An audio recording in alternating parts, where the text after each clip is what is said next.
ಸ್ತೋತ್ರಪ್ಪ. ಈ ದಿವಸ ಕೂಡ ಕರ್ತನ ಅದ್ಭುತವಾಗಿ ನಮ್ಮನ್ನು ಕರ್ತನ ನಡೆಸಿಕೊಂಡು ಬಂದಿರೋದಕ್ಕಾಗಿ ಸ್ತೋತ್ರ. ಸಾಕ್ಷಿ ಹೇಳಿದಂಥ ಪ್ರತಿಯೊಬ್ಬರನ್ನು ಸಾಕ್ಷಿಯಲ್ಲಿ ನೆಲೆಗೊಂಡಿರುವಂತೆ ಅವರನ್ನು ನೀನು ಬಲಪಡಿಸಬೇಕು. ಆ ಬಲವು ನಿನ್ನ ವಾಕ್ಯದಿಂದ ಉಂಟಾಗಬೇಕೆಂದು ನಮ್ಮ ರಕ್ಷಕನು ವಿಮೋಚಕನಾಗಿರುವ ಯೇಸು ಕ್ರಿಸ್ತನ ನಾಮದಲ್ಲಿ ಪ್ರಾರ್ಥಿಸಿ ಬೇಡುವುದನ್ನು ನೆನಚುಗಳು ತಂದೀರಿ. ಆಮೆನ್. Hallelujah, hallelujah.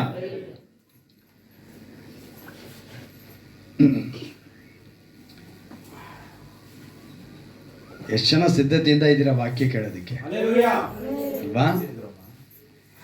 ಏನಂದ್ರೆ ಪ್ರತಿ ತಿಂಗಳು ನಮಗೆ ಒಂದು ವಾಗ್ದಾನ ಕೊಡ್ತಾರೆ ಅಲ್ವಾ? ಪ್ರತಿ ತಿಂಗಳು ಒಂದು ವಾಗ್ದಾನ ಕೊಟ್ಟರೆ ಆ ವಾಗ್ದಾನಗಳನ್ನ ನಾವು ಹೇಗೆ ಪಡೆದುಕೊಳ್ಬೇಕು ಅನ್ನೋದನ್ನ ತೀರ್ಮಾನ ಮಾಡ್ತೀವಿ. ಯಾಕಂತ ಹೇಳಿದ್ರೆ ದೇವರ ವಾಕ್ಯ ಏನಂತ ಹೇಳ್ಬಿಟ್ಟಿದೆ, ಭೂಮಿ ಆಕಾಶ ಅಳಿದು ಹೋದ್ರು ಆತನ ವಾಕ್ಯ ಎಂದಿಗೂ ಅಳಿಯೋದಿಲ್ಲ. ಹಾಗಿರುವಾಗ ದೇವರ ಮಾತನ್ನ ನಾವು ಕೇಳಕ್ಕೆ ಬಂದಿರುವಂಥ ನಮಗೆ ಇವತ್ತು ಅವರೊಂದು ಅದ್ಭುತವಾಗಿ ಒಂದು ವಾಗ್ದಾನದೊಂದಿಗೆ ನಮ್ಮನ್ನು ನಡೆಸೋರಾಗಿದೆ. ஒவ்வொரு மாதமும் தேவ கிருபையினால நம்மளுக்கு ஒரு வாக்குத்தத்தத்தை கொடுக்குறாங்க. இந்த மாதம் வாக்குத்தத்தம் கூட தேவ கிருபையினால நம்மளுக்கு கிடைச்சுன்னு நம்ம நினச்சோன்னா என்ன இருக்கும்? ಆಶೀರ್ವಾದ கிடைக்கும். ಸೊ ಈ ತಿಂಗಳು ನಮಗೆ ದೇವರೊಂದು ಮಾತನ್ನು ಕೊಡ್ತಾರೆ. ಮಲಾಕಿಯ ಪ್ರವಾದಿಯ ಗ್ರಂಥ 3ನೇ ಅಧ್ಯಾಯ.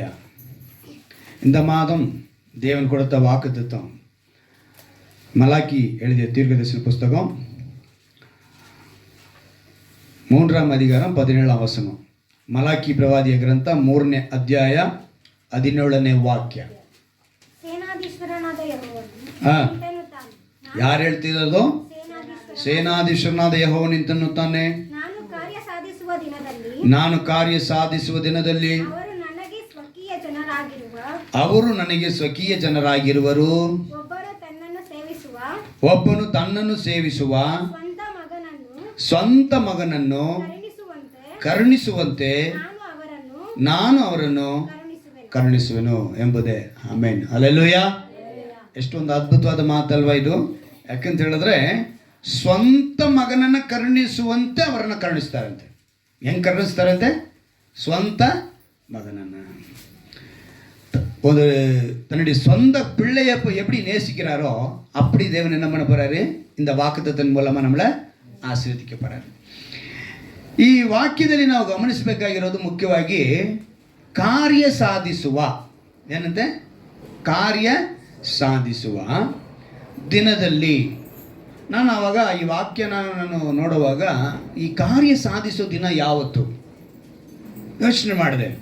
ದೇವರೇ, ನಿನ್ನ ಕಾರ್ಯ ಸಾಧಿಸುವ ದಿನದಲ್ಲಿ ಅಂತ ಹೇಳಬೇಕಾದ್ರೆ ಅಲ್ಲಿಗೊಂದು ದೊಡ್ಡ ವಿಷಯ ಇದೆ, ಅದರೊಳಗೆ ಒಂದು ದೊಡ್ಡ ಸತ್ಯ ಇದೆ. ಯಾಕಂತ ಹೇಳಿದ್ರೆ ಈಗ ನಮ್ಮ ಜೊತೆ ಅವರು ಕಾರ್ಯ ಸಾಧಿಸ್ತಾನೇ ಇದ್ದಾರೆ. ಕಾರ್ಯ ಸಾಧಿಸ್ತಾ ಇದ್ದರೆ ಆ ಕಾರ್ಯ ಸಾಧಿಸುವಂಥ ದೇವರ ಬಳಿ ನಾವು ಇದ್ದೀವಿ.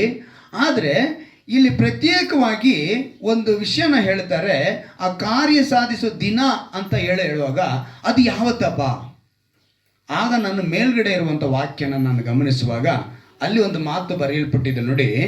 ಇಂಥ ಮಾತುಗಳನ್ನು ಕೇಳಿ ಯೆಹೋವನ ಭಕ್ತರು ಒಬ್ಬರಿಗೊಬ್ಬರು ಮಾತಾಡಿಕೊಳ್ಳಲು ಯೆಹೋವನು ಕಿವಿಗೊಟ್ಟು ಆಲಿಸಿ ಭಯಭಕ್ತಿಯಿಂದ ತನ್ನ ನಾಮಸ್ಮರಣೆ ಮಾಡುವವರ ಹೆಸರುಗಳನ್ನು ತನ್ನ ಮುಂದೆ ಜ್ಞಾಪಕದ ಪುಸ್ತಕದಲ್ಲಿ ಬರೆಯಿಸಿದನು. ಹಲ್ಲೆಲೂಯಾ. ಅದೇ ಅಧ್ಯಾಯದ ಮೇಲ್ಗಡೆ ಇರುವ 16ನೇ ವಾಕ್ಯದಲ್ಲಿ ನಾವು ನೋಡ್ತೀವಿ, ಏನಂತೆ? ಜ್ಞಾಪಕ ಪುಸ್ತಕ. ಈ ಜ್ಞಾಪಕ ಪುಸ್ತಕ ಅನ್ನೋವಾಗಲೇ ನನಗೆ ಗೊತ್ತಾಯಿತು ಕಾರ್ಯ ಸಾಧಿಸುವ ದಿನದಲ್ಲಿ ಅಂತ ದೇವರು ಹೇಳೋದಕ್ಕೆ ಒಂದು ವಿಶೇಷವಾದ ಕಾರಣ ಏನು ಅಂತ ಹೇಳಿದ್ರೆ,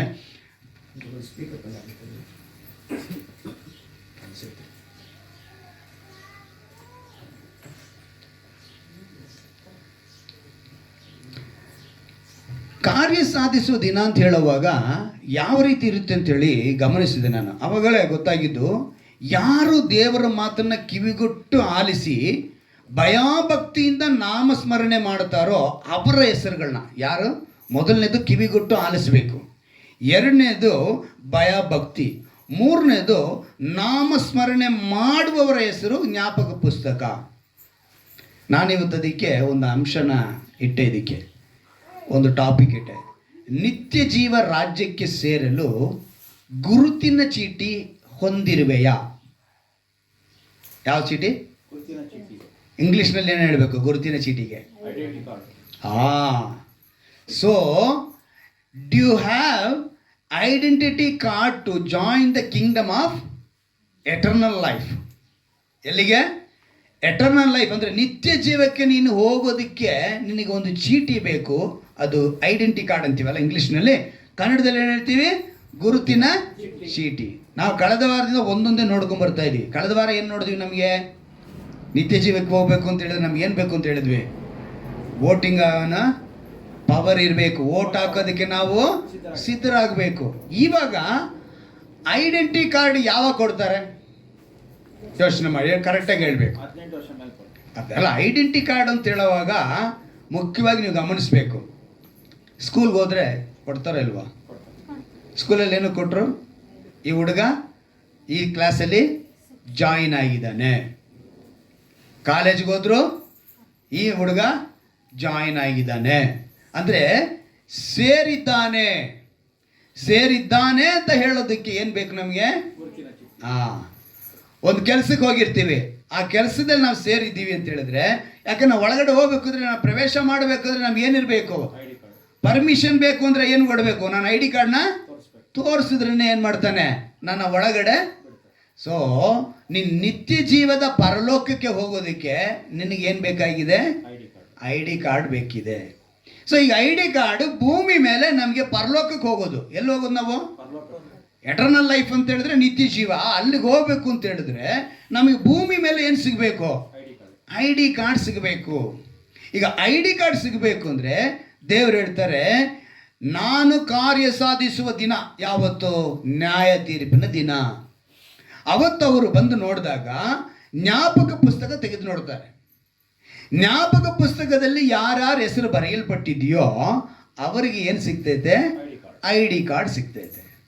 ಐ ಡಿ ಕಾರ್ಡ್ ಸಿಕ್ಕಿದ ತಕ್ಷಣ ನೀನು ಎಲ್ಲಿ ಎಂಟ್ರಿ ಆಗ್ತೀಯಾ? ನಿತ್ಯ ಜೀವಕ್ಕೆ ಎಂಟ್ರಿ ಆಗ್ತೀಯ.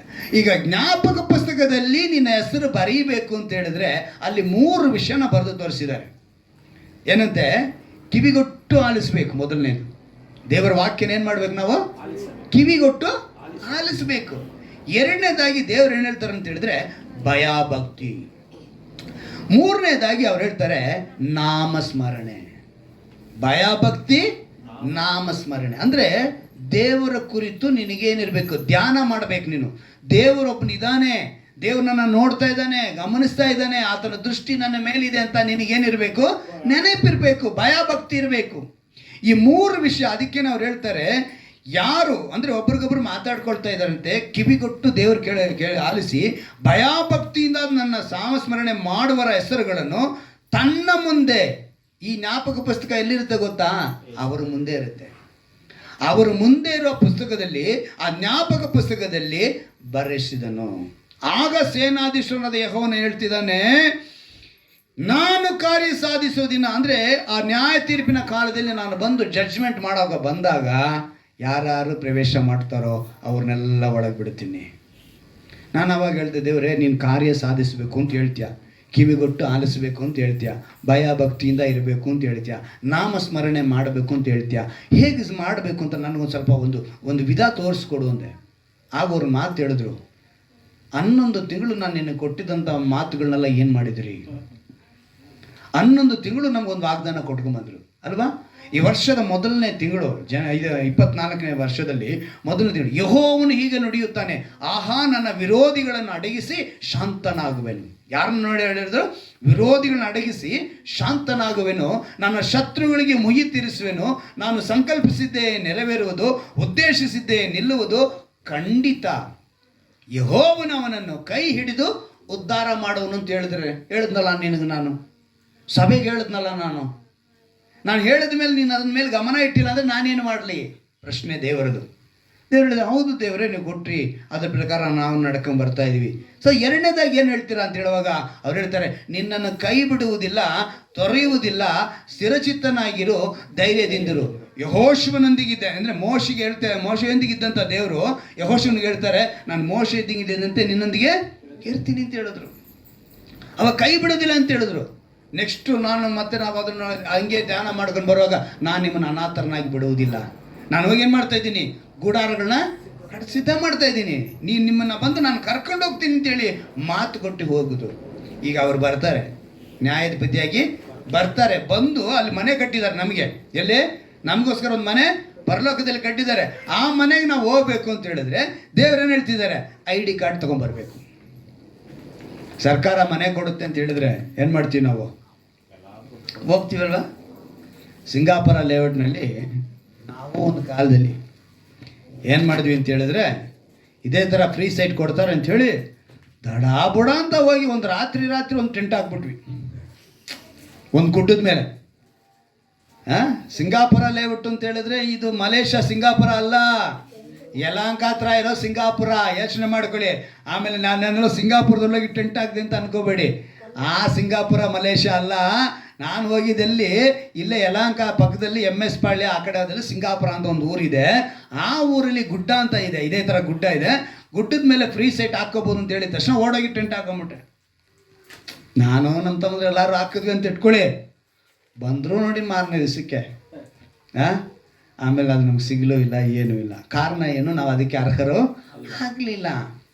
ಆ ರೀತಿ ಆಗಬಾರ್ದು. ನಾವು ದೇವರ ರಾಜ್ಯ ಬರುವಾಗ ನಮಗೆಲ್ಲ ಎಲ್ಲಿದೆ, ಬಿಡಾರಗಳು ಅಲ್ಲಿದೆ, ದೇವರು ಅಲ್ಲಿದೆ ರೆಡಿ ಮಾಡ್ತಿದ್ದಾರೆ, ನಾವು ಅಲ್ಲಿ ಹೋಗ್ಬೇಕು. ನಾನು ನಿಮ್ಮನ್ನು ಅನಾಥರನಾಗಿ ನಿಮ್ಮನ್ನು ಬಿಡುವುದಿಲ್ಲ ಅಂತ ಹೇಳ್ತಾರೆ. ನೆಕ್ಸ್ಟ್ ಅವ್ರು ಹೇಳ್ತಾರೆ, ಯೆಹೋವನ ಸಹಾಯಕನಾಗಿ ಅವರನ್ನು ತಪ್ಪಿಸಿ ಬಿಡುವನು, ಅವರು ಆತನ ಆಶ್ರಿತರಾದ್ರಿಂದ ದುಷ್ಟರ ಕೈಯಿಂದ ತಪ್ಪಿಸಿ ರಕ್ಷಿಸುವನು. ಕೀರ್ತನೆಗಳು 37-42 ಹೇಳ್ಕೊಟ್ರು ಮಾತನ್ನ. ಹೌದು ದೇವರೇ, ನೀನು ನನ್ನ ರಕ್ಷಿಸಿದ್ಯಾ. ಎಷ್ಟು ಅಪಾಯಗಳು ದುರಂತಗಳು ನಮ್ಮ ಮುಂದೆ ಕಣ್ಮುಂದೆ ಕಾಣ್ತೇವೆ, ಆದರೆ ನಾವು ಬದುಕಿದ್ದೀವಿ, ಇಲ್ಲಿವರೆಗೆ ಇದೀವಲ್ಲ. 11ನೇ ತಿಂಗಳಿಗೆ ಬಂದ್ಬಿಟ್ಟಿದ್ದೀವಲ್ಲ, 11ನೇ ತಿಂಗಳು ಮುಗಿಸಿ ಅಲ್ವಾ, 24ನೇ ತಿಂಗಳಲ್ಲಿ ನಾವು ಕೊನೆಯ ತಿಂಗಳಿಗೆ ಬಂದಿದ್ದೀವಿ. ಎಷ್ಟು ಅದ್ಭುತ ಮಾಡಿದ್ದಾರೆ ದೇವರು ಅಲ್ವಾ. ನಮ್ಮ ಮುಂದೆ ಇದ್ದವ್ರು ಎಷ್ಟೋ ಜನ ಇಲ್ಲ, ನೆನೆಸ್ಕೋಬೇಕು, ನಾವು ನೆನೆಸ್ಬೇಕು. ಅವ್ರು ಹೇಳ್ತಾರೆ ನಾನು ನಿನ್ನ ಅಂಗೈಯಲ್ಲಿ ಚಿತ್ರಿಸಿದ್ದೀನಿ. ಎಲ್ಲಿ ಚಿತ್ರಿಸಿದ್ದೀನಿ? ಅಂಗೈಯಲ್ಲಿ ಚಿತ್ರಿಸಿದ್ದೀನಿ. ನಿನ್ನ ಪೌಳಿ ಗೋಡೆಗಳು ಸದಾ ನನ್ನ ಕಣ್ಣೆದುರಿನಲ್ಲಿವೆ. ಪೌಳಿ ಗೋಡೆ ಅಂದರೆ ನನ್ನ ಸಮಸ್ಯೆಗಳು ಅವೆಲ್ಲ ಅವ್ರ ಕಣ್ಣೆದುರಿನಲ್ಲಿದೆ, ನೀನು ಚಿಂತಿಸಬೇಕಾಗಿಲ್ಲ. ಅವ್ರು ಹೇಳಿದ ಪ್ರಕಾರ ನಡ್ಕೊಂಬಂದರು. ಅದೇ ರೀತಿಯಾಗಿ ನಿಮ್ಮ ದೇವರಾದ ಯೆಹೋವನು ದಯೆಯು ಕನಿಕರವು ಉಳ್ಳವನಾಗಿದ್ದಾನೆ, ಆತನು ತನ್ನ ಕಡೆಗೆ ತಿರುಗಿಕೊಳ್ಳುವ ನಿಮ್ಮನ್ನು ಕಟಾಕ್ಷಿಸದೇ ಇರುವುದಿಲ್ಲ. ಪೂರ್ವಕಾಲ ವೃತ್ತಾಂತ 2:39 ಈ ಮಾತನ್ನು ಹೇಳಿದ್ರು. ದೇವರು ಯೋಚನೆ ಮಾಡಿದ, ನಾನು ಹೌದಪ್ಪ, ನೀನು ಕಾರ್ಯ ಸಾಧಿಸೋ ದಿನ ಅಂತ ಹೇಳೋವಾಗ ನಿನ್ನ ಮೇಲೆ ಯಾವುದೇ ತಪ್ಪು ನೀನು ಒರೆಸ್ಕೊಳ್ಳಲ್ಲ, ನಮಗೆ ಮಾತ್ರ ಎಲ್ಲವನ್ನ ಹೇಳಿಕೊಟ್ಟಿದ್ದೆ. ಆದರೆ ನಾವು ನಡೆದಿಲ್ಲ ಅಂದರೆ ನಾವೆಲ್ಲಿಗೆ ಐತಿ, ಭಯಭಕ್ತಿಯಿಂದ ತಪ್ಪಿದವರಾಗ್ತೀವಿ. ನಾಮಸ್ಮರಣೆ ಅನ್ನೋದು ಅದನ್ನೇ. ಈಗ ಪ್ರತಿ ತಿಂಗಳು ವಾಗ್ದಾನ ಕೊಟ್ಕೊಂಡು ಬಂದಿರೋದು ಇವೆಲ್ಲ. ಬಲ ನಂಬಿಗಸ್ತನಾದ ಒಳ್ಳೆ ಆಳು ನೀನು, ಸ್ವಲ್ಪ ಕೆಲಸದಲ್ಲಿ ನಂಬಿಗಸ್ತನಾಗಿದ್ದಿ, ದೊಡ್ಡ ಕೆಲಸದಲ್ಲಿ ಇಡುತ್ತೇನೆ ಅಂತ ಹೇಳಿದ್ರು. ಎಲ್ಲಿ ಇಡುತ್ತೇನೆ ಅಂತ ಹೇಳಿದ್ರು?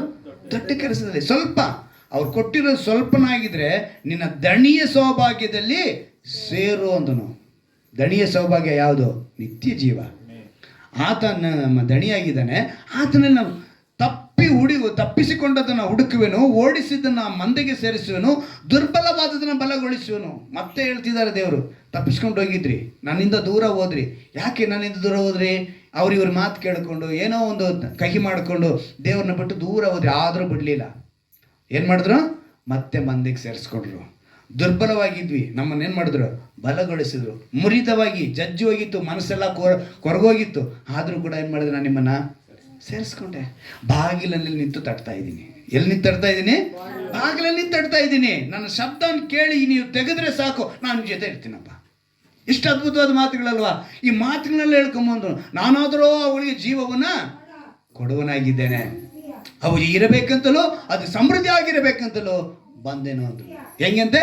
ಅವು ಸಮೃದ್ಧಿಯಾಗಿ ಇರಬೇಕು. ಯೇಸು ಆಕೆಗೆ ಇದೇ ನಮಗೆ 11ನೇ ತಿಂಗಳು, ಪುನರುತ್ಥಾನವು ಜೀವವೂ ಆಗಿದ್ದೇನೆ. ನನ್ನ ನಂಬುವವನು ಸತ್ತರೂ ಬದುಕುವನು, ಮತ್ತು ಬದುಕುತ್ತಾ ನಂಬುವ ಪ್ರತಿಯೊಬ್ಬನು ಎಂದಿಗೂ ಸಾಯುವುದಿಲ್ಲ.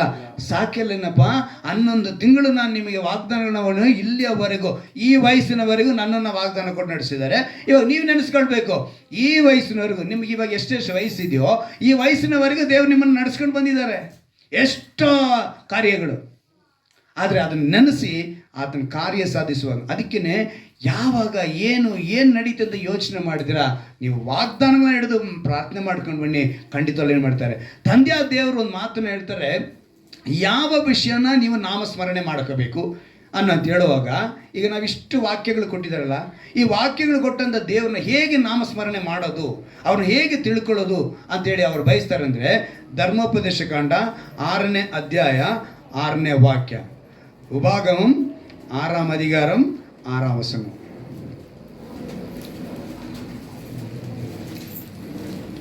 ಇಲ್ಲಿ ಒಂದು ಮಾತು ಬರೆಯಲ್ಪಟ್ಟಿದೆ ನೋಡಿ. ಇಲ್ಲಿ ನಾನು ಈಗ ನಿಮಗೆ ತಿಳಿಸುವ ಮಾತುಗಳು ನಿಮ್ಮ ಹೃದಯದಲ್ಲಿರಬೇಕು. ಇವುಗಳನ್ನು ನಿಮ್ಮ ಮಕ್ಕಳಿಗೆ ಅಭ್ಯಾಸ ಮಾಡಿಸಿ ಮನೆಯಲ್ಲಿ ಕೂತಿರುವಾಗಲೂ ದಾರಿ ನಡೆಯುವಾಗಲೂ ಮಲಗುವಾಗಲೂ ಏಳುವಾಗಲೂ ಇವುಗಳ ವಿಷಯದಲ್ಲಿ ಮಾತಾಡಬೇಕು. ಎಷ್ಟು ಅದ್ಭುತವಾದ ಮಾತಲ್ಲ, ಹೆಂಗೆ ಹೇಳ್ತಿದ್ದಾರೆ, ಎಷ್ಟು ದೇವರು ಅವಾಗ. ಸರಿ, ನೆಕ್ಸ್ಟ್ ಓದಿ.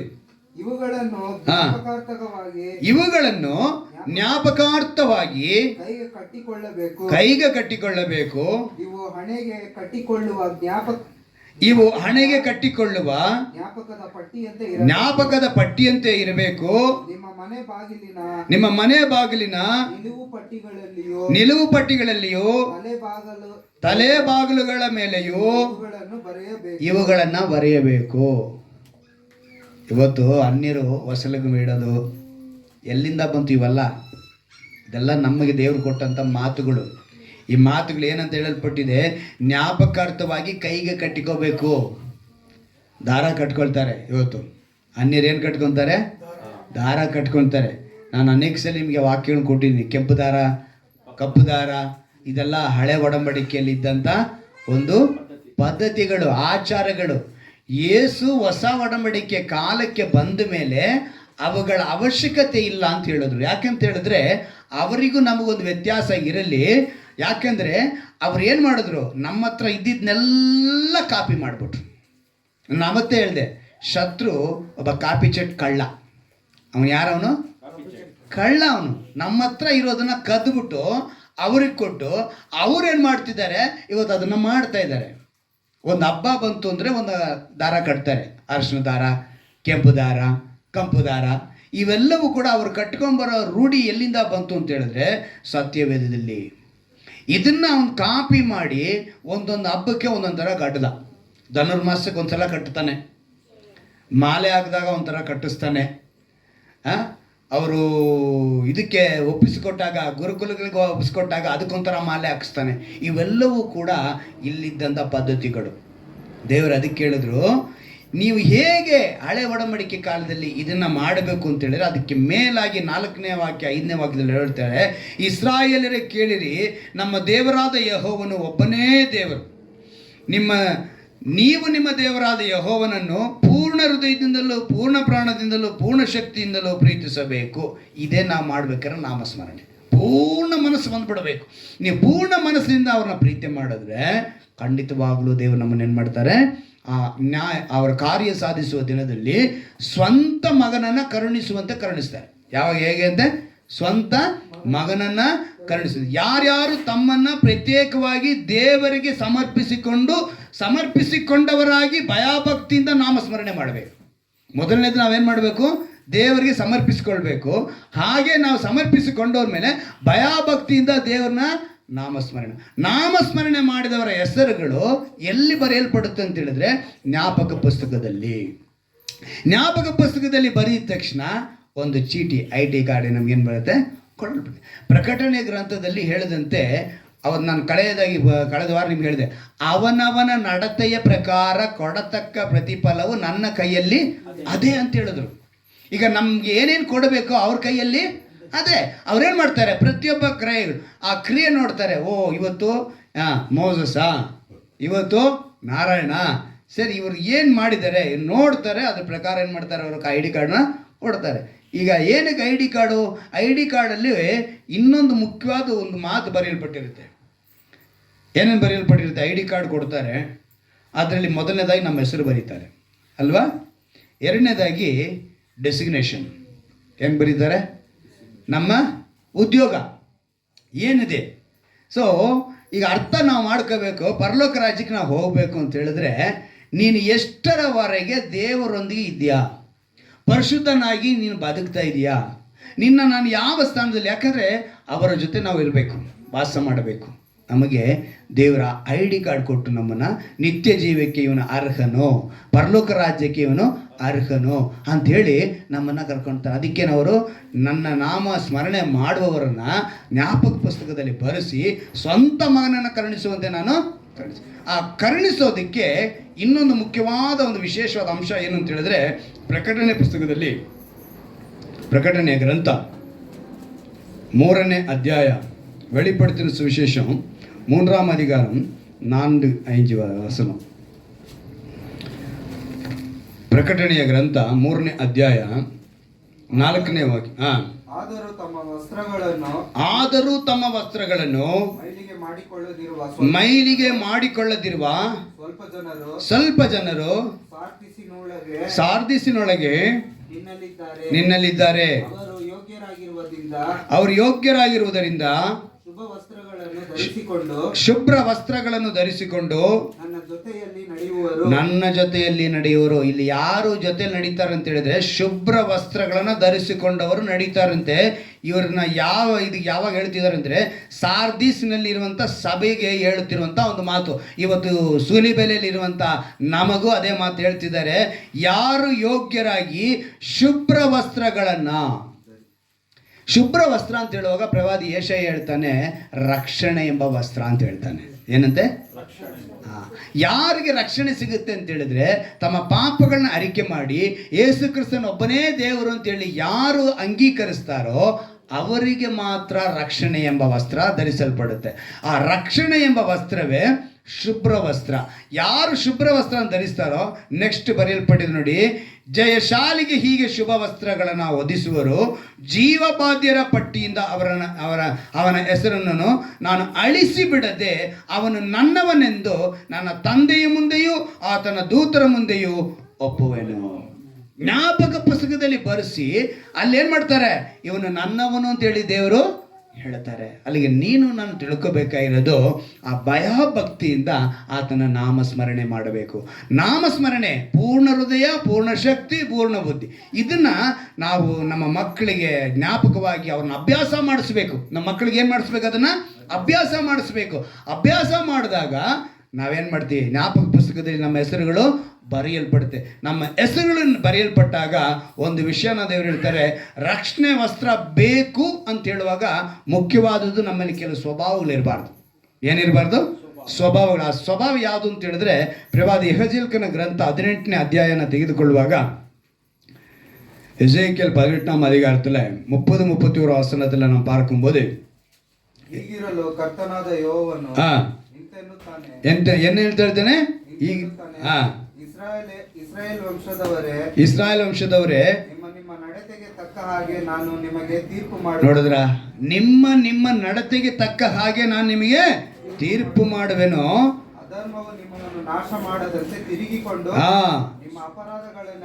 ಬಿಟ್ಟು ಬಿಡಿರಿ. ಅಧರ್ಮವು ನಿಮ್ಮನ್ನು ನಾಶ ಮಾಡದೆ ತಿರುಗಿಕೊಂಡು ನಿಮ್ಮ ಅಪರಾಧಗಳನ್ನೆಲ್ಲ ಬಿಟ್ಟು ಬಿಡಿರಿ. ಓದಿ.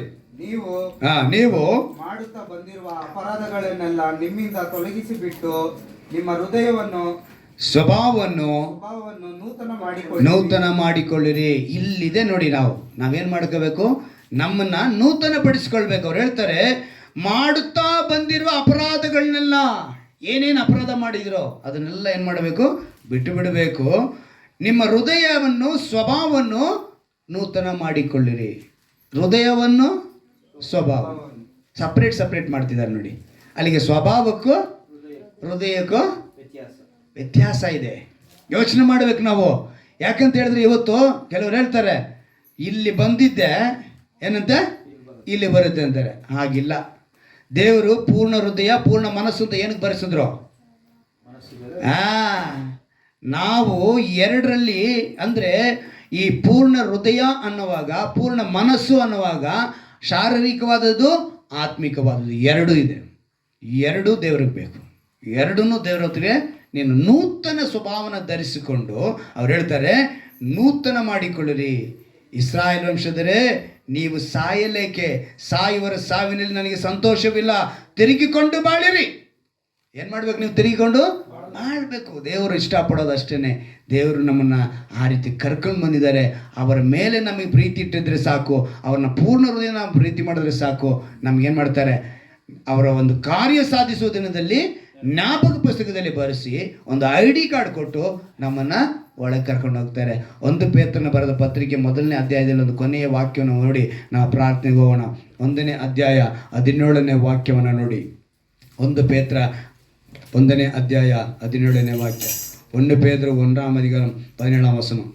ಪ್ರತಿಯೊಬ್ಬನ ಕೆಲಸವನ್ನು ನೋಡಿ ಪಕ್ಷಪಾತವಿಲ್ಲದೆ ತೀರ್ಪು ಮಾಡುವಾತನನ್ನು ನೀವು ತಂದೆ ಎಂದು ಕರೆಯುವವರಲಾಗಿ ಈ ಲೋಕದಲ್ಲಿ ನಿಮ್ಮ ಪ್ರವಾಸ ಕಾಲವನ್ನು ಭಯಭಕ್ತಿಯುಳ್ಳವರಾಗಿ ಕಳೆಯಿರಿ. ಹೇಗೆ ಕಳಿಬೇಕಂತ ನಮ್ಮ ಪ್ರವಾಸ ಕಾಲವನ್ನು? ಇದೇನಂತೆ? ಇದು ಪ್ರವಾಸ ಕಾಲ. ನೀವೆಲ್ಲಿಗೆ ಬಂದಿದ್ರೆ ಇವಾಗ? ಪ್ರವಾಸಕ್ಕೆ. ಪ್ರವಾಸ ಅಂದರೆ ಇಂಗ್ಲೀಷ್ನಲ್ಲಿ ಏನು ಹೇಳಬೇಕು? ಟ್ರಿಪ್ ಬಂದಿದ್ದೀವಿ ಅಥವಾ ಪಿಕ್ನಿಕ್ ಬಂದಿದ್ದೀವಿ ಅಥವಾ ಟ್ರಿಪ್ ಮಾಡ್ತಾ ಇದ್ದೀವಿ ಅಂದರೆ ಇಲ್ಲಿರೋ ಪ್ರವಾಸ ಕಾಲನ ಹೆಂಗೆ ಕಳೀಬೇಕಂತ ಹೇಳ್ತಿದ್ದಾರೆ? ಭಯಭಕ್ತಿಯಿಂದ ಕಳೆದ್ರೆ ನೆಕ್ಸ್ಟ್ ನಮ್ಮ ಮನೆಗೆ ಹೊಟ್ಟೋಗ್ತೀವಿ. ಎಲ್ಲಿ? ಟ್ರಿಪ್ಗೆ ಹೋದ್ಮೇಲೆ, ಬೇರೆ ಊರಿಗೆ ಹೋದ್ಮೇಲೆ ನಾವು ಮತ್ತೆ ನಮ್ಮ ಮನೆಗೆ ಬರಬೇಕು ಬೇಡವೋ? ಅಲ್ಲೇ ಇರ್ತೀವಿ, ಇರೋಕ್ಕಾಗುತ್ತಾ? ಗೋವಾಗೆ ಹೋದ್ರೂ ಸರಿ, ಮಲೇಷ್ಯಾಗೆ ಹೋದ್ರೂ ಸರಿ, ಅಮೇರಿಕಾಗೆ ಹೋದ್ರೂ ಸರಿ, ಎಲ್ಲೇ ಟ್ರಿಪ್ಗೆ ಹೋದ್ರೆ ಏನು ಮಾಡಬೇಕು ನಾವು? ರಿಟರ್ನು ನಮ್ಮ ಸ್ವಂತ ಮನೆಗೆ. ಸೊ ಈ ಭೂಮಿ ಅನ್ನೋದು ನಮಗೆ ಟ್ರಿಪ್ಪು. ಈ ಟ್ರಿಪ್ ಮುಗಿಸ್ಕೊಂಡು ನಾವು ಎಲ್ಲಿಗೆ ಹೋಗ್ಬೇಕು? ಸ್ವಂತ ಮನೆಗೆ ಹೋಗ್ಬೇಕು. ಸ್ವಂತ ಮನೆಗೆ ಹೋಗೋದಕ್ಕೆ ಇವಾಗ ID ಕಾರ್ಡ್ ಬೇಕಾಗಿದೆ. ಏನು ಬೇಕಾಗಿದೆ ನಮಗೆ? ಆ ಸ್ವಂತ ಮನೆಗೆ ಹೋಗೋದಕ್ಕೆ, ಯಾಕಂತ ಹೇಳಿದ್ರೆ ಆ ಮನೇಲಿ ಸೇರಿಸ್ಕೊಳ್ಳೋದಕ್ಕೆ ದೇವರು ಇವತ್ತು ನಮ್ಮನ್ನು ಪ್ರಿಪೇರ್ ಮಾಡ್ತಿದ್ದಾರೆ. ಈ ಭೂಮಿ ಮೇಲೆ ಇರುವಂಥ 70ರಿಂದ 80 ವಯಸ್ಸಿನ ಕಾಲದಲ್ಲಿ ನಾವು ಏನು ಮಾಡಬೇಕು? ನಮ್ಮನ್ನು ಪ್ರಿಪೇರ್ ಮಾಡಿಕೊಂಡು ID ಕಾರ್ಡ್ ತೊಗೊಂಡು ವೋಟ್ ಮಾಡೋದಕ್ಕೆ ಆಧಾರ್ ಕಾರ್ಡು ತೊಗೊಂಡು ಎಲ್ಲ ತೊಗೊಂಡು ಎಲ್ಲಿಗೆ ಹೋಗ್ಬೇಕು ನಾವು? ಪರಲೋಕ ನಿತ್ಯ ಜೀವಕ್ಕೆ ಹೋಗಬೇಕು. ಅದ್ಭುತವಾಗಿ ದೇವರು ನಮ್ಮನ್ನು ನಡೆಸ್ಕೊಂಡ್ಬರ್ತಾರೆ. ಅದೇ 1 ಪೇತ್ರ 2:9ನೇ ವಾಕ್ಯ ನೋಡಿ, ಅದ್ಭುತವಾಗಿ ಒಂದು ಮಾತು ಬರೆಯಲ್ಪಟ್ಟಿದೆ. ನಿಮ್ಮನ್ನು ಕತ್ತಲೆಯೊಳಗಿಂದ ಕರೆದು ತನ್ನ ಆಶ್ಚರ್ಯಕರವಾದ ಬೆಳಕಿನಲ್ಲಿ ಸೇರಿಸಿದ ಆತನ ಗುಣಾತಿಶಯಗಳನ್ನು ಪ್ರಚಾರ ಮಾಡುವವರಾಗುವಂತೆ ದೇವರಾದುಕೊಂಡ ಜನಾಂಗ ನಾವು. ಯಾವ ಜನಾಂಗ ನಾವು? ದೇವರಾದುಕೊಂಡ ಜನಾಂಗ, ರಾಜವಂಶಸ್ಥರಾದ ಯಾಜಕರು, ಮೀಸಲಾದ ಜನವು, ದೇವರ ಸ್ವಕೀಯ ಪ್ರಜೆಯೂ ಆಗಿದ್ದೀರಿ. ಹಲ್ಲೆಲೂಯ. ಕೊನೆಯದಾಗಿ ಮುಗಿಸಿದ್ರು. ಎಷ್ಟು ಅದ್ಭುತವಾಗಿ, ಒಂದು ಅದ್ಭುತವಾಗಿ 5 ಡೆಸಿಗ್ನೇಷನಲ್ಲಿ ನಮಗೇನಿದೆ?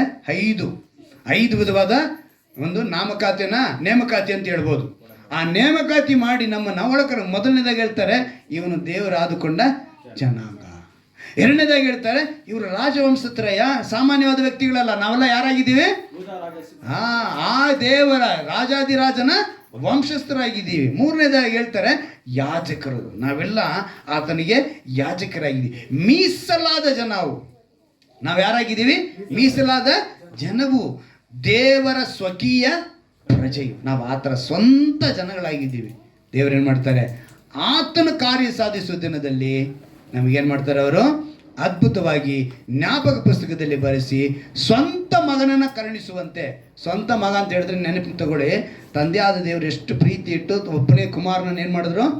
ಭೂಮಿ ಮೇಲೆ ಕಳಿಸಿದ್ರು. ಅದನ್ನೇ ಅವ್ರು ಹೇಳಿದ್ದು, ಸ್ವಂತ ಮಗನನ್ನು ನಾನು ಹೇಗೆ ಪ್ರೀತಿ ಮಾಡ್ತೀನೋ ಹಾಗೆ ನಿಮ್ಮನ್ನು ನಾನು ಪ್ರೀತಿ ಮಾಡ್ತೀನಿ ಅಂತೇಳಿ ತಂದೆಯಾದ ದೇವರು ಹೇಳ್ತಾರೆ. ನಾವೆಲ್ಲ ಮೊಣಕಾಲು ಹಾಕಿ, ದೇವರೇ ಈ ರೀತಿಯಾಗಿ ನಮ್ಮನ್ನು ಪ್ರೀತಿ ಮಾಡುವ ದೇವರ ಬಳಿ ನಿನ್ನ ರಾಜ್ಯ ಸೇರುವುದಕ್ಕೆ ಆ ಜ್ಞಾಪಕ ಪುಸ್ತಕದಲ್ಲಿ ನಮ್ಮ ಹೆಸರನ್ನು ಬರೆಸು ಅಂತ ಹೇಳಿ ನಾವೆಲ್ಲ ಕೇಳೋಣವಾ? ನಮಗೆಲ್ಲ ಸಿಗುವಂಥೊಂದು ID ಕಾರ್ಡು, ಗುರುತಿನ ಚೀಟಿ, ಅಥವಾ ನಮಗೆ ನೇಮಕಾತಿ ಆಗಿದೆ. ನಾವೆಲ್ಲ ದೇವರಾದುಕೊಂಡ ಜನಾಂಗವಾಗಿರಬೇಕು, ರಾಜವಂಶಸ್ಥರಾಗಿರಬೇಕು, ಯಾಜಕರಾಗಿರಬೇಕು, ಮೀಸಲಾದ ಜನವೂ ಆಗಿರಬೇಕು, ದೇವರ ಸ್ವಕೀಯ ಪ್ರಜೆಗಳು ಆಗಿರಬೇಕು. ದೇವರು ನಮ್ಮನ್ನು ಕರೆ ತಂದಿದ್ದಾರೆ, ಒಂದು ಅದ್ಭುತವಾದ ಸ್ಥಳಕ್ಕೆ ನಮ್ಮನ್ನು ಕರ್ಕೊಂಡು ಬಂದಿದ್ದಾನೆ. ನೀವು ಇವತ್ತು ಒಪ್ಪಿಸಿಕೊಟ್ಟು ಕೇಳಿ, ಈ ವಾಕ್ಯಕ್ಕೆ ಒಪ್ಪಿಸಿಕೊಟ್ಟವರಾಗಿ ಕೇಳಿ, ಖಂಡಿತವಾಗಿ ದೇವರೇನು ಮಾಡ್ತಾರೆ? ನಮ್ಮನ್ನು ನಡೆಸುವರಾಗಿದ್ದಾರೆ. ಆತನ ಮಾತು ತಪ್ಪದ ದೇವನಾಗಿದ್ದಾನೆ. ಇವತ್ತಿಗೂ ನಮ್ಮನ್ನು ನಡೆಸುವರಾಗಿದ್ದಾರೆ. ಆತನ ಮಾತನಿಗೆ ಯಾರು ಭಯಭಕ್ತಿಯಿಂದ ನಾಮಸ್ಮರಣೆ ಮಾಡ್ತಾರೋ ಅವರ ಹೆಸರನ್ನೆಲ್ಲ ತನ್ನ ಮುಂದೆ ಇರುವ ಜ್ಞಾಪಕ ಪುಸ್ತಕದಲ್ಲಿ ಅವರು ಬರೆಯಿಸುವರಾಗಿದ್ದಾರೆ. ಸೇನಾಧೀಶರು ಹೇಳುವಂಥ ಮಾತು, ತಾನು ಕಾರ್ಯ ಸಾಧಿಸುವ ದಿನದಲ್ಲಿ ಅವರು ನನಗೆ ಸ್ವಕೀಯ ಜನರಾಗಿರುವರು. ಒಬ್ಬನು ತನ್ನನ್ನು ಸೇವಿಸುವ ಸ್ವಂತ ಮಗನನ್ನು ಕರುಣಿಸುವಂತೆ ನಾನು ಅವರನ್ನು ಕರುಣಿಸುವೆನೆಂದು ಮಾತು ಕೊಟ್ಟಿದ್ದಾರೆ. ಈ 12ನೇ ತಿಂಗಳಿನಲ್ಲಿ ಅವರು ನಮಗೆ ಕೊಟ್ಟಿರುವಂತಹ ಒಂದು ವಾಗ್ದಾನ, ಸ್ವಂತ ಮಗನನ್ನ ಕರುಣಿಸುವಂತೆ ನಮ್ಮನ್ನ ಕರುಣಿಸುವ ದೇವರಾಗಿದ್ದಾರೆ. ಆ ಕರುಣಿಸುವ ದೇವರ ಬಳಿ ನಾವು ಮೊಣಕಾಲು ಹಾಕಿದ್ದೀವಿ. ಯಾರ್ಯಾರು ಈ ವಾಕ್ಯಕ್ಕೆ ಒಪ್ಪಿಸಿಕೊಡುತ್ತಿದ್ದಾರೋ, ಎಸಯ್ಯ ನಿನ್ನನ್ನ ಕರ್ತನೆ ಅವರು ತನ್ನ ಮಕ್ಕಳಿಗೂ ಕರ್ತನೆ ಅಭ್ಯಾಸ ಮಾಡುವಂತೆ, ಕರ್ತನೆ ಪೂರ್ಣ ಹೃದಯದಿಂದ, ಪೂರ್ಣ ಶಕ್ತಿಯಿಂದ, ಪೂರ್ಣ ಬುದ್ಧಿಯಿಂದ ನಿನ್ನ ಪ್ರೀತಿಸುವ ಮಕ್ಕಳಾಗಿ ಅವರು ಬೆಳೆಯುವುದಕ್ಕೆ, ಅಭ್ಯಾಸ ಮಾಡುವುದಕ್ಕಾಗಿ, ಒಬ್ಬರಿಗೊಬ್ಬರು ಕರ್ತನೆ ಮಾತಾಡಿಕೊಳ್ಳುವಾಗ ಭಯಭಕ್ತಿಯಿಂದ ನಿನ್ನ ನಾಮನ ಸ್ಮರಣೆ ಮಾಡುವಂತೆ, ನಮ್ಮ ಹೆಸರನ್ನೆಲ್ಲ ಜ್ಞಾಪಕ ಪುಸ್ತಕದಲ್ಲಿ ಬರೆಯಲು ಬಂದ್ರೆ ಜೀವಬಾಧ್ಯರ ಪಟ್ಟಿಯಲ್ಲಿ ನಮ್ಮ ಹೆಸರುಗಳು ಬರೆಯುವಂತೆ ನೀನು ಕೃಪೆ ಮಾಡು ಅಂತೇಳಿ ಯಾರ್ಯಾರು ಬೇಡಿಕೊಳ್ಳುತ್ತಿದ್ದಾರೋ ಅವರೆಲ್ಲರನ್ನು ಆಶೀರ್ವದಿಸು ರಾಜ. ಈ ದಿವಸ ವಾಕ್ಯಕ್ಕೆ ಒಪ್ಪಿಸಿಕೊಟ್ಟವರಾಗಿ, ವಾಗ್ದಾನಕ್ಕೆ ಒಪ್ಪಿಸಿಕೊಟ್ಟವರಾಗಿ ಯಾರ್ಯಾರು ಬೇಡಿಕೊಳ್ಳುತ್ತಿದ್ದಾರೋ ಅವರೆಲ್ಲರಿಗೂ ಕೂಡ ಕರ್ತನೆ ಯೇಸುವಿನ ನಾಮದಲ್ಲಿ ಕರ್ತನೆ ಈ ವಾಗ್ದಾನದ ಆಶೀರ್ವಾದ ಯೇಸುವಿನ ನಾಮದಲ್ಲಿ ಉಂಟಾಗಲಿ ಅಂತ ನಾನು ಪ್ರಾರ್ಥಿಸ್ತೇನೆ. ಉಂಟಾಗಲಿ ರಾಜ, ಬೆಳೆದು ತುಂಬಿಸು ಕರ್ತನೆ. ಈ ತಿಂಗಳು ಕರ್ತನೆ ಯಾರ್ಯಾರು ಕರ್ತನೆ ಮದುವೆ ದಿವಸಗಳನ್ನ ಆಚರಿಸುತ್ತಾರೋ, ಹುಟ್ಟಿದ ದಿವಸಗಳನ್ನ ಆಚರಿಸುತ್ತಾರೋ ಎಲ್ಲವನ್ನು ಆಶೀರ್ವದಿಸಿಕೊಡು ಕರ್ತನೆ. ಬಲಹೀನತೆಗಳನ್ನೆಲ್ಲ ತೆಗೆದುಹಾಕು. ಈ ವಾಕ್ಯವನ್ನು ಕೇಳುವಂತ ಪ್ರತಿಯೊಬ್ಬರಿಗೂ ಕರ್ತನೆ ನಿನ್ನ ವಾಕ್ಯದ ಕರ್ತನೆ ನಿನ್ನ ಆರೋಗ್ಯದಾಯಕನೆಂಬುದನ್ನು ಅವರು ತಿಳಿದುಕೊಳ್ಳುವಂತೆ ಆರೋಗ್ಯ ಉಂಟಾಗಲಿ, ಒಂದು ಸಮಾಧಾನ ಉಂಟಾಗಲಿ ರಾಜ. ಯೇಸುವೇ, ನೀನು ಕೊಟ್ಟಿರುವ ವಾಗ್ದಾನದಂತೆ ಸ್ವಂತ ಮಗನನ್ನ ಕರುಣಿಸುವಂತೆ ಇವನ್ನ ಕರುಣಿಸಬೇಕಾಗಿ ನಾನು ಪ್ರಾರ್ಥಿಸ್ತೇನೆ. ಈ ಆರಾಧನೆಗೆ ಬಂದಂತ ಪ್ರತಿಯೊಬ್ಬರನ್ನು ಕರೆದು ಒಪ್ಪಿಸಿಕೊಡ್ತೇನೆ. ಬಿಡದೆ ನಿನ್ನ ಕೃಪೆಯನ್ನು ತುಂಬಿಸು. ನಮ್ಮ ರಕ್ಷಕನು ವಿಮೋಚಕನಾಗಿರುವ ಯೇಸು ಕ್ರಿಸ್ತನ ನಾಮದಲ್ಲಿ ಪ್ರಾರ್ಥಿಸಿ ಬೇಡಿ ಅಂತ ನುಂಚಿ ಬಿಡೋ ತಂದೆಯೇ.